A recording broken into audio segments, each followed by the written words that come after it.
আম ধান মিশ্র চাষে সফলতা আশা করছেন রহনপুরের কৃষক বাইদুল ইসলাম। চাঁপাইনবাবগঞ্জ জেলা প্রতিনিধি মোহাম্মদ তুহিনের পাঠানো তথ্যচিত্রে থাকছে বিস্তারিত।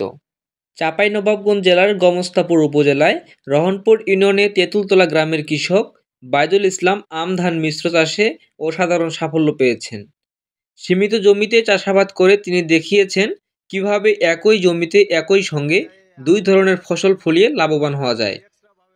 বাইদুল ইসলাম তার প্রায় 2 বিঘা জমিতে আম গাছের নিচে ধান চাষ করেছেন, যা সাধারণত অব্যাহত থেকে যায়।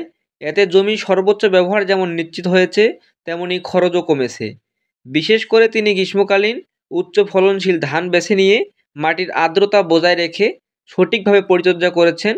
ফলাফলস্বরূপ তিনি এক মৌসুমেই আম থেকে যেমন লাভবান হবে, তেমনি ধান থেকেও ভালো ফলন পাওয়ার আশা করছেন। তিনি আরও জানিয়েছেন যে আমের মধ্যে ধান চাষ করলে আম গাছে আলাদাভাবে পানি দেওয়ার প্রয়োজন হয় না। এই চাষাবাদ পদ্ধতিতে একদিকে যেমন কৃষকের আয় বাড়ছে, অন্যদিকে জমির উৎপাদনশীলতাও বেড়েছে। এলাকার অনেক কৃষক এখন বাইদুল ইসলামের দেখানো পথে হাঁটার আগ্রহ দেখাচ্ছেন।